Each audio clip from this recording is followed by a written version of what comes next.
എല്ലാവർക്കും നമസ്കാരം. സയൻസ് സാമിൻ്റെ ഇന്നത്തെ വീഡിയോയിൽ നമ്മളൊരു അടിപൊളി സാധനമാണ് ഉണ്ടാക്കാൻ പോകുന്നത്. അപ്പോൾ ഇവിടെ ഈ ബൈക്കിൻ്റെയൊക്കെ ഓയിൽ മാറ്ററായി. ഈ ബൈക്കിൻ്റെ അതുപോലെ കാറിൻ്റെയൊക്കെ ഓയിലൂടെ നമ്മൾ തന്നെയാണ് കേട്ടോ മാറ്റുന്നത്. അപ്പോൾ ഈ ഓയിൽ ഈ ഓയിൽ ഒരു പരിധി കൂടുതൽ കറുത്ത നിറമാകുമ്പോഴത്തേക്കും നമ്മൾ ഈ ഓയിൽ മാറ്റും. ഈ ഓയിൽ മാറ്റിക്കഴിഞ്ഞാൽ നമുക്ക് ഇതുപോലെ കന്നാസിനകത്ത് കരി ഓയിൽ മിച്ചം വരും. നമുക്ക് കാര്യം പറഞ്ഞു കഴിഞ്ഞാൽ ഇതുകൊണ്ട് വലിയ യൂസ് ഒന്നുമില്ല. വേണമെങ്കിൽ നമുക്കൊരു ചെറിയൊരു ബോട്ടിലിനകത്താക്കിയാൽ ഏതെങ്കിലുമൊക്കെ ചെറിയ ചെറിയ സാധനങ്ങളൊക്കെ കതകിൻ്റെ വിജാഗിരിയോ അങ്ങനെയുള്ള സാധനങ്ങളൊക്കെ ലൂബ്രിക്കേറ്റ് ചെയ്യാനായിട്ട് യൂസ് ചെയ്യാം. പിന്നെ എന്താണെന്ന് ചോദിച്ചാൽ നമ്മളിപ്പോൾ തടിയുടെയൊക്കെ പോസ്റ്റ് കുഴിച്ചിടുമ്പോഴത്തേക്കും ഇപ്പോൾ ഫോർ എക്സാമ്പിൾ ഇപ്പോൾ നമ്മളിവിടെ ഈ മുസമ്പി മരം കെട്ടി വെച്ചേക്കുന്നത് ഇതുപോലൊരു പോസ്റ്റല്ല കേട്ടോ. നമ്മളൊരു തടിയുടെ പോസ്റ്റ് ഇവിടെ നിലത്ത് കുഴിച്ചിട്ടിട്ട് അതിലാണ് ഈ മരം പിടിച്ച് വലിച്ച് കെട്ടിയേക്കുന്നത്. എന്തുവാ പൂച്ചേ? ഒന്നുമില്ല, നല്ല അടിപൊളി വെയിലാണ് ഇവിടെ രാവിലെ. അപ്പോൾ അങ്ങനെ നമ്മൾ പോസ്റ്റൊക്കെ കുഴിച്ചിടുമ്പോഴത്തേക്കും ആ തടിയുടെ പോസ്റ്റ് കുറച്ച് നേരം ഓയിലിനകത്തോട്ട് നമ്മൾ കുതിക്കാനായിട്ട് വെക്കുകയാണെങ്കിൽ കുത്തി വെച്ച് മീൻസ് ഓയിലിനകത്തോട്ട് ഇറക്കി വെച്ചിട്ട് ഒരു 2-3 ദിവസം അതൊന്ന് കുതിരാനായിട്ട് സമയം കൊടുക്കുകയാണെങ്കിൽ പിന്നെ അതിലോട്ട് ചെതലൊന്നും ഒന്ന് പിടിക്കില്ല. അപ്പോൾ അങ്ങനെ ഒരു യൂസ് ഉണ്ട് കരിയോയിൽ കൊണ്ട്. എന്നാലും നമുക്ക് ഒരുപാട് കരിയോയിൽ മിച്ചം വരും. അപ്പോൾ ഈ കരിയോയിൽ കൊണ്ട് എന്താണ് ചെയ്യാൻ പറ്റുന്നതെന്നാണ് നമ്മൾ നോക്കാൻ പോകുന്നത്. നമ്മളിന്നൊരു അടിപൊളി സ്റ്റൗ ആണ് ഉണ്ടാക്കാൻ പോകുന്നത്. നമ്മൾ ചുമ്മാ കരിയോയിൽ കത്തിക്കാൻ പറ്റത്തില്ല. കാരണം കരിയോയിൽ ചുമ്മാ കത്തിച്ചിട്ടുണ്ടെങ്കിൽ ഭയങ്കര പുകയായിരിക്കും, ഭയങ്കര കറുത്ത പുകയായിരിക്കും. അപ്പോൾ പുകയില്ലാത്ത രീതിയിൽ ഈ കരിയോയിൽ കത്തിക്കണമെങ്കിൽ നല്ല രീതിയിൽ ഓക്സിജൻ കൊടുക്കണം. നല്ല രീതിയിൽ എയർ ചെന്നാൽ മാത്രമേ ഒട്ടും പുകയില്ലാണ്ട് കത്തത്തുള്ളൂ. ഓക്കെ, അപ്പോൾ നമ്മൾ ഇന്നുണ്ടാക്കാൻ പോകുന്നത് അതുപോലൊരു സ്റ്റൗ ആണ്. അപ്പോൾ ഈ സ്റ്റൗ നമ്മളൊരു ബ്ലോവർ വെച്ചായിരിക്കും ഇറക്കിപ്പിക്കുന്നത്. ഇതിനകത്ത് ഓയിലായിരിക്കും മെയിനായിട്ടെന്നല്ല, ഓയിൽ മാത്രമാണ് നമ്മൾ കത്തിക്കാനായിട്ട് യൂസ് ചെയ്യുന്നത്. ഓയിലാണ് ഫ്യൂവൽ. ഓക്കെ, അപ്പോൾ എന്തായാലും നമുക്ക് എങ്ങനെയാണ് ഈ സ്റ്റൗ ഉണ്ടാക്കുന്നത് നോക്കാം. അപ്പോൾ നമ്മുടെ കയ്യിൽ ഇവിടെ സ്റ്റൗ ഉണ്ടാക്കാനായിട്ടൊരു ഫയർ എക്സ്റ്റിംഗ്വിഷറിൻ്റെ കുറ്റിയുണ്ട് കേട്ടോ. ഫയർ എക്സ്റ്റിംഗ്വിഷറിൻ്റെ ബോട്ടിൽ ക്യാന്. എന്തായാലും ഇതൊരു ഫയർ എക്സ്റ്റിംഗ്വിഷർ ആയിരുന്നു. അപ്പോൾ അതിൻ്റെ ഈ ബോട്ടിൽ മാത്രമേ ഉള്ളൂ. അപ്പോൾ ഈ ബോട്ടിൽ യൂസ് ചെയ്താണ് നമ്മൾ നമ്മുടെ സ്റ്റൗ ഉണ്ടാക്കാനായിട്ട് പോകുന്നത്. അപ്പോൾ ഫസ്റ്റ് ഞാനിവിടെ അതേ കണ്ടില്ലേ, ഇതേ കുറച്ച് വരകൾ ഇട്ട് വെച്ചിട്ടുണ്ട്, കാണാതിരിക്കുമല്ലോ അല്ലേ. അപ്പോൾ നമുക്ക് ഈ വരയെക്കൂടെ കറക്റ്റായിട്ട് ക്യാനൊന്ന് വെട്ടി എത്ര വരയുണ്ട് അത്രയും പീസാക്കി എടുക്കാനുണ്ട്. ഇടയ്ക്കൊരു വര എക്സ്ട്രാ ഇട്ടിട്ടുണ്ട്, അതിൻ്റെ ആവശ്യമില്ലായിരുന്നു, അളവ് തെറ്റിപ്പോയതാ. ഓക്കെ, അപ്പോൾ എന്തായാലും നമുക്ക് ആദ്യം ഒന്ന് കട്ട് ചെയ്തെടുക്കാം. കട്ട് ചെയ്തെടുത്തിട്ട് അടുത്ത സ്റ്റെപ്പിലൂടെ ഇടാം. ഓക്കെ, അപ്പോൾ നമ്മൾ ഇവിടെ 3 പീസാക്കി കട്ട് ചെയ്തിട്ടുണ്ട്. ഇതിൻ്റെ ടോപ്പ് ഹോളുള്ളത് ചെറിയ പീസ്, പിന്നെ ഒരു വലിയ പീസുണ്ട്. അതുപോലെ തന്നെ വേറൊരു പീസ് ഞാൻ സൈഡിൽ കൂടെ കുറച്ച് ഭാഗം കട്ട് ചെയ്ത് മാറ്റിയിട്ടുണ്ട് കേട്ടോ. അത് നമുക്ക് ഇതിങ്ങനെ ഇച്ചിരി ചുരുട്ടി ഇതിനേക്കാളും ചെറുതാക്കിയിട്ട് ഇതിൻ്റെ ഉള്ളിൽ ഇറക്കാനായിട്ടാണ്. അപ്പോൾ ഇതിന് ഇടയ്ക്ക് കുറച്ച് സ്ഥലം കിടക്കണം. ഓക്കെ, അപ്പോൾ അതിനായിട്ടാണ് നമുക്ക് ഇത്ര വെട്ടിക്കളഞ്ഞേക്കാം നമ്മൾ. ഇനി ഇതിങ്ങനെ കൂട്ടി ഇങ്ങനെ ഞെക്കി വെച്ച് വെൽഡ് ചെയ്യുമ്പോഴത്തേക്കും ഇച്ചിരി ചെറിയൊരു സർക്കിൾ കിട്ടും, നമുക്ക് ചെറിയൊരു സിലിണ്ടർ കിട്ടും. അത് നമ്മൾ ഇതിനകത്തോട്ട് ഇറക്കി വെക്കും. ഓക്കെ, അപ്പോൾ നമ്മളങ്ങനെ ഈ ഒരു പീസ് ഇവിടെ ഇങ്ങനെ കൂട്ടി വെൽഡ് ചെയ്തിട്ടുണ്ട്. അപ്പോൾ ഇച്ചിരി ചെറിയ ഒരു സിലിണ്ടറായി നമുക്ക് കിട്ടി. അപ്പോൾ അതെങ്ങനെ ഇരിക്കും എന്ന് ചോദിച്ചാൽ, അപ്പോൾ ഇതാണ് നമ്മുടെ മെയിൻ സിലിണ്ടർ. ഈ സിലിണ്ടറിനുള്ളിലോട്ട് നമ്മുടെ ഈ ചെറിയ സിലിണ്ടർ കണ്ടേ ഇങ്ങനെ കറക്റ്റായിട്ട് ഇറങ്ങി കിടക്കും. ഇനി ഇടയ്ക്ക് ഭാഗത്തായിട്ടൊരു 1/2 ഇഞ്ച് സ്ഥലവും കൂടെ കിട്ടുന്ന രീതിയിലാണ്, അത്രയാണ് നമ്മൾ ചെറുതാക്കിയിരിക്കുന്നത്. ഇനിയിപ്പോൾ ഇതിൻ്റെ സൈഡിൽ കൂടെ ഫുൾ ഇങ്ങനെ കുറേ മാർക്കിംഗ് ഇട്ടിട്ടുണ്ട് ഞാൻ, കണ്ടില്ലേ. അപ്പോൾ ഈ മാർക്കിംഗ് എല്ലാം നമുക്ക് ഓരോ ഹോൾ ആക്കേണ്ടതാണ്. ഈ ഹോളിനകത്തൂടെ ഇതിനുള്ളിലോട്ട് എയർ വരേണ്ടതാണ്. ഓക്കെ,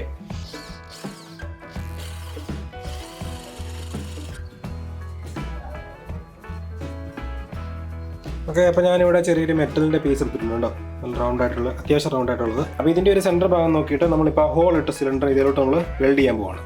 ഓക്കെ, അപ്പോൾ നമ്മൾ ഇത് വെൽഡ് ചെയ്തിട്ടുണ്ട്. പിന്നെ അതൊന്ന് ലീക്കൊന്നും ഇല്ലാന്നൊക്കെ ഉറപ്പ് വരുത്തണം. ഓക്കെ, നമുക്ക് ഇത് ടോപ്പിലായിട്ട് ഈ ഒരു പീസ് ഇങ്ങനെ കൂടെ വെക്കണം. അപ്പോൾ ഇതൊന്ന് കട്ട് ചെയ്ത് ഇതിൻ്റെ സൈഡിൽ നമുക്കൊരു എയർ ഹോളും കൂടെ സെറ്റ് ചെയ്യണം. ഓക്കെ, അപ്പോൾ നമ്മൾ ഇത്രയും ചെയ്തിട്ടുണ്ട്. എയറിന് വേണ്ടിയിട്ടൊരു ഹോൾ ഇട്ടു. അതുപോലെ തന്നെ ഇതിൻ്റെ സൈഡ് ഭാഗം നമ്മളിങ്ങനെ ചെറുതായിട്ട് കട്ട് ചെയ്തിട്ട് അകത്തോട്ട് മടക്കി ഇതിൻ്റെ റേഡിയസ് ഈ ഒരു ഭാഗത്ത് കുറച്ചിട്ടുണ്ട്. ഓക്കെ, അപ്പോൾ ഇനി നമുക്ക് ഇതിൻ്റെ മുകളിലോട്ട് ഇതിങ്ങനെ ഇറക്കി വെച്ചിട്ട് വെൽഡ് ചെയ്താൽ ഇവിടെ ഇങ്ങനെ വെൽഡ് ചെയ്ത് വിടുന്നു. അതുപോലെ തന്നെ ഈ ഒരു പൈപ്പിൻ്റെ പീസ് എയർ ഇൻടേക്കിനായിട്ട് നമ്മൾ ഇവിടെയും കൂടെ ഫിറ്റ് ചെയ്യും. ഓക്കെ, എയർ ഇൻടേക്ക് ഇവിടെ ഇങ്ങനെയായിരിക്കും വരുന്നത്. നമുക്കിതെല്ലാം ഒന്ന് വെൽഡ് ചെയ്ത് റെഡിയാക്കി എടുക്കാം. ഓക്കെ, അപ്പോൾ നമ്മുടെ സ്റ്റൗ ഇവിടെ കംപ്ലീറ്റ് ആക്കിയിട്ടുണ്ട്. അപ്പോൾ ഈ ബ്ലോവർ വെക്കാനുള്ള ഈ ഒരു കുഴൽ നമ്മൾ ഇതിൻ്റെ സൈഡിൽ ഫിറ്റ് ചെയ്തു, വെൽഡ് ചെയ്തു. അതുപോലെ തന്നെ ഓയിൽ ഇൻപുട്ട് കൊടുക്കാനായിട്ടുള്ള വേറൊരു കുഴലും കൂടെ നമ്മൾ ഇതിൻ്റെ അകത്തോട്ട് വെച്ച് വെൽഡ് ചെയ്തിട്ടുണ്ട്. പിന്നെ നമുക്ക് കലമൊക്കെ എടുത്ത് വെക്കാനായിട്ട് ഇതുപോലൊരു സ്റ്റാൻഡും കൂടെ വെൽഡ് ചെയ്ത് റെഡിയാക്കിയിട്ടുണ്ട്. ഇതിൻ്റെ ചോട് ഭാഗം ഫുള്ള് നമ്മൾ നല്ല കട്ടയിൽ വെൽഡ് ചെയ്ത് വെക്കണം കേട്ടോ. അപ്പോൾ ഇത് ഫുള്ള് വെൽഡിങ് ജോബാണ്, മുഴുവൻ വെൽഡ് ചെയ്ത് അടിപൊളിയാക്കി വെച്ചിട്ടുണ്ട്. പിന്നെ ചെയ്തേക്കുന്നത് ഈ ഒരു പാത്രമാണ്. അപ്പോൾ ഇതിനകത്തോട്ട് നമ്മൾ ഓയിൽ ഒഴിച്ച് കൊടുക്കാനായിട്ടുള്ളതാണ്. അപ്പോൾ ഇതിൽ ചെറിയൊരു പിരി ഇവിടെ വെച്ചിട്ടുണ്ട്. അപ്പോൾ ചെറിയൊരു റബ്ബർ ഗ്യാസ്കറ്റും കൂടെ ഇട്ടിട്ട് ടൈറ്റ് ചെയ്തേക്കുന്നതാണ്. അപ്പോൾ ഇതിനകത്തോട്ട് നമ്മൾ ഓയിൽ ഒഴിച്ചിട്ട് ആവശ്യത്തിന് ഇത് ലൂസാക്കി കൊടുത്താൽ, കണ്ടില്ലേ റബ്ബർ ഗ്യാസ്കറ്റ് ഉണ്ട്, ലൂസാക്കുന്നതനുസരിച്ച് കൂടുതൽ ഓയിൽ നമ്മുടെ അടുപ്പിൻ്റെ ഉള്ളിലോട്ട് ചെല്ലും. ഓക്കെ, അപ്പോൾ നമ്മൾ എന്തോരം ശകല ലൂസ് ചെയ്തിട്ടുള്ളെങ്കിൽ ശകല ഓയിൽ ചെല്ലുള്ളൂ. അതുപോലെ അത്യാവശ്യം ലൂസ് ചെയ്താൽ നല്ല രീതിയിൽ ഓയിൽ ചെല്ലും.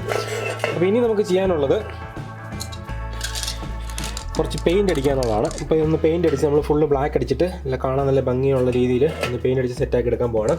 അതിന് ശേഷമായിരിക്കും നമ്മൾ ടെസ്റ്റ് ചെയ്യാനായിട്ട് പോകുന്നത്. ഓക്കെ,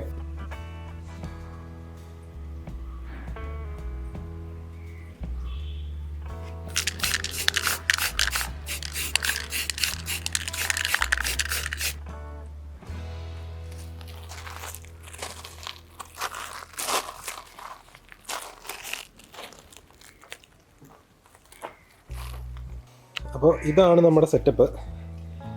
ഇത് ചെറിയൊരു ബ്ലോവറാണ് കേട്ടോ. ഒരു തയ്യൽ മെഷീൻ്റെ മോട്ടറിൽ നമ്മൾ ഉണ്ടാക്കിയിരിക്കുന്ന ഒരു സിമ്പിളായിട്ടുള്ളൊരു ബ്ലോവറാണ്. അപ്പോൾ ആ ഒരു ബ്ലോവർ വെച്ചായിരിക്കും നമ്മൾ നമ്മുടെ സ്റ്റൗവിൻ്റെ അകത്തോട്ട് കാറ്റ് കൊടുക്കാനായിട്ട് പോകുന്നത്, എയർ ഇൻപുട്ട് കൊടുക്കാൻ പോകുന്നത്. ഓക്കെ, അപ്പോൾ ഇത്രയും സാധനങ്ങൾ ഇവിടെ സെറ്റ് ചെയ്തിട്ടുണ്ട്. ഇനി നമുക്ക് ഇതിനകത്തോട്ട് ഓയിൽ നിറയ്ക്കണം. ഓയിൽ ഒഴിക്കാനായിട്ടാണ് നമ്മളിത് ഇവിടെ ഒരു കണ്ടോ, ഓയിൽ ഒഴിക്കാനായിട്ടാണ് ഇവിടെ ഒരു പാത്രം വെച്ചേക്കുന്നത്. ഈ പാത്രത്തിനകത്തോട്ട് ഓയിൽ ഒഴിച്ചിട്ട് നമ്മൾ കറക്റ്റായിട്ട് ഈ നട്ട് ലൂസ് ചെയ്ത് കൊടുത്താൽ ആവശ്യത്തിന് ഓയിൽ ഈ പൈപ്പ് വഴി നമ്മുടെ സ്റ്റൗവിൻ്റെ അകത്ത് ചെല്ലും. അപ്പോൾ നമുക്കിനി ഇതിനകത്തോട്ട് ആവശ്യത്തിന് ഓയിൽ ഒഴിച്ചിട്ട് തീ കത്തിച്ച് ഒന്ന് ഓണാക്കി നോക്കാം.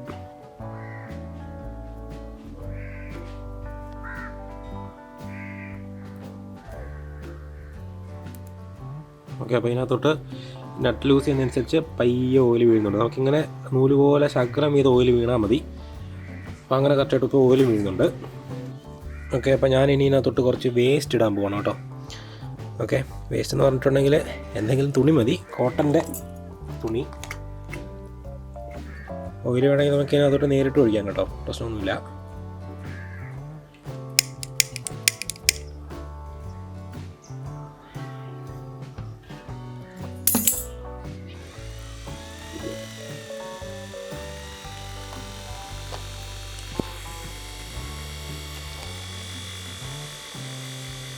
അപ്പോൾ ഇങ്ങനെ പയ്യെ കത്താൻ തുടങ്ങിയിട്ടുണ്ട്.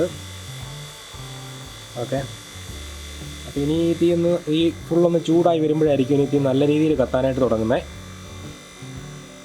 കുറച്ചൊന്ന് വെയിറ്റ് ചെയ്യാം.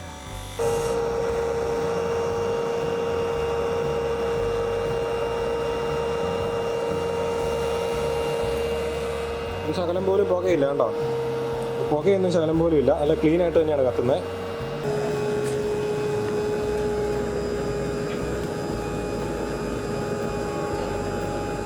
അപ്പോൾ നമ്മുടെ സ്റ്റൗവിലോട്ട് നമ്മൾ ഒരു കലം വെള്ളം വെച്ചിട്ടുണ്ട്. 5 ലിറ്ററോളം വെള്ളമുണ്ട്.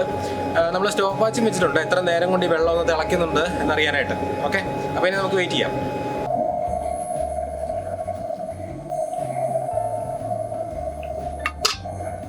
അപ്പോൾ നമ്മൾ വെള്ളം തിളപ്പിക്കാൻ വെച്ചിട്ട് ഇപ്പോൾ കറക്റ്റ് ഉണ്ടോ 15 മിനിറ്റ് കഴിഞ്ഞു. 15 മിനിറ്റ് അതിന് മുന്നേ തന്നെ വെള്ളം തിളച്ചു അല്ലേ, ഇപ്പോഴും തിളച്ചുകൊണ്ട് തന്നെ ഇരിക്കുക.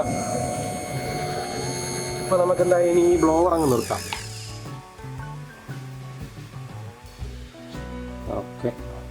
ഓക്കെ, അപ്പോൾ നമ്മൾ വെള്ളം തിളപ്പിക്കാൻ വെച്ചിട്ട് 10 മിനിറ്റ് കൊണ്ട് 5 ലിറ്റർ വെള്ളം, 15 മിനിറ്റ് കൊണ്ട് 5 ലിറ്റർ വെള്ളം നല്ല അടിപൊളിയായിട്ട് തിളച്ച് കിട്ടി. അപ്പോൾ നമ്മുടെ ഈ സ്റ്റൗ നല്ല അടിപൊളിയായിട്ട് വർക്ക് ചെയ്യുന്നുണ്ട്. പക്ഷേ അതിൽ കുറച്ച് ഇമ്പ്രൂവ്മെൻറ്റ്സ് വരുത്താനുണ്ട്. കാരണം എന്ന് വെച്ചാൽ നമ്മൾ ആ ഒരു ഈ പൂച്ചയ്ക്ക് എന്താണ്, അപ്പോൾ നമ്മൾ ഈ കലം വെച്ചേക്കുന്ന ആ ഒരു സ്റ്റാൻഡ് ഉണ്ടല്ലോ, അപ്പോൾ ആ സ്റ്റാൻഡിന് ഒരു ശകലം പൊക്കം കൂടുതലുണ്ട്. അതുകൊണ്ട് ഇതിനടിയിൽ കൂടെ ഒരുപാട് കാറ്റ് കയറുന്നുണ്ട്. തീ കുറച്ച് പൊങ്ങിയിട്ടാണ് നമ്മുടെ കലത്തിനടി വന്ന് തട്ടുന്നത്. അപ്പോൾ അതിൻ്റെ പൊക്കം ശകലം കുറയ്ക്കണം. ഇപ്പോൾ ഒരു 2 ഇഞ്ച് അടയുണ്ട്, അതൊരു 1 ഇഞ്ചാക്കി കുറയ്ക്കണം. അതുമാത്രമല്ല, പിന്നെ നമ്മുടെ ആ ഗ്രാനൈറ്റ് വെച്ചത് കണ്ടില്ല, ഗ്രാനൈറ്റ് പൊട്ടിപ്പോയി. അതിൻ്റെ ബേസ് നല്ല അതുപോലെ ഹീറ്റായിട്ടാണ്, ഭയങ്കരമായിട്ട് ചൂടാവും. അതുകൊണ്ടാണ് ആ ഗ്രാനൈറ്റ് പൊട്ടിപ്പോയത്. അപ്പോൾ ഒരു കുറച്ച് നിലത്തുനിന്ന് കുറച്ചൊന്ന് പൊക്കി വെക്കാൻ പറ്റണം നമ്മുടെ സ്റ്റൗവ്. ഒരു ചെറിയ 2-3 കാല് കൊടുത്തിട്ട് ആ സ്റ്റൗ ജസ്റ്റ് ഒന്ന് പൊക്കി വെക്കണം. അപ്പോൾ അത് അങ്ങനെ 2 ഇമ്പ്രൂവ്മെൻ്റ് ഉണ്ട്. പിന്നെ നമ്മുടെ ഓയിൽ ഒഴിക്കുന്ന ആ ഒരു പാത്രത്തിന് ഇച്ചിരി ലീക്ക് പോരാ, മീൻസ് നമ്മൾ നട്ട് ലൂസ് ചെയ്താലും ആവശ്യത്തിന് ഓയിൽ താഴോട്ട് വരുന്നില്ല. അപ്പോൾ അങ്ങനെ 3 പ്രശ്നങ്ങളാണ് ഞാനിപ്പോൾ ആ സ്റ്റൗവിൽ കണ്ടേക്കുന്നത്. അപ്പോൾ അത് 3 കൂടെ ഒന്ന് ഇമ്പ്രൂവ് ചെയ്യുകയാണെങ്കിൽ നല്ല അടിപൊളിയായിട്ട് നല്ല സൂപ്പറായിട്ട് വർക്ക് ചെയ്യും. പെട്ടെന്ന് തന്നെ ഇച്ചിരി കൂടെ പെട്ടെന്ന് വെള്ളം തിളയ്ക്കും. ഇപ്പോൾ കാറ്റും കൂടെ ഉള്ളതുകൊണ്ടാണ് വെള്ളം തിളയ്ക്കാനായിട്ട് ഇത്ര താമസിച്ചത്. അല്ലെങ്കിൽ എനിക്ക് ഒരു 10 മിനിറ്റ് കൊണ്ട് സുഖമായിട്ട് ഒരു 5-6 ലിറ്റർ വെള്ളം സുഖമായിട്ട് തിളപ്പിച്ചെടുക്കാം. അപ്പോൾ നമ്മുടെ ഇന്നത്തെ വീഡിയോയിൽ നമ്മൾ വേസ്റ്റ് ആയിട്ടുള്ള ഓയിൽ ഒരു യൂസ്ഫുൾ ആയിട്ടുള്ള ഒരു സാധനമാക്കി മാറ്റാനുള്ള ഒരു സ്റ്റൗ ആണ് ഉണ്ടാക്കിയത്. നല്ല അടിപൊളിയായിട്ട് വർക്കിംഗ് ചെയ്തു. നമുക്ക് വെള്ളമൊക്കെ തിളപ്പിച്ച് നോക്കിയിട്ട് നല്ല റിസൾട്ടാണ് വന്നേക്കുന്നത്. ഓക്കെ, അപ്പോൾ എന്തായാലും നമ്മുടെ ഇന്നത്തെ പ്രോജക്റ്റ് ഇഷ്ടപ്പെട്ടെങ്കിൽ തീർച്ചയായിട്ടും വീഡിയോ ലൈക്ക് ചെയ്യാനായിട്ട് മറക്കണ്ട. അതുപോലെ തന്നെ ചാനൽ ഇതുവരെ സബ്സ്ക്രൈബ് ചെയ്യാത്തവർ തീർച്ചയായിട്ടും ചാനൽ സബ്സ്ക്രൈബ് ചെയ്യുക. നമുക്കിനി അടുത്ത വീഡിയോയിൽ വേറെ ഐറ്റമായിട്ട് വീണ്ടും കാണാം. അതുവരെ ബൈ ബൈ.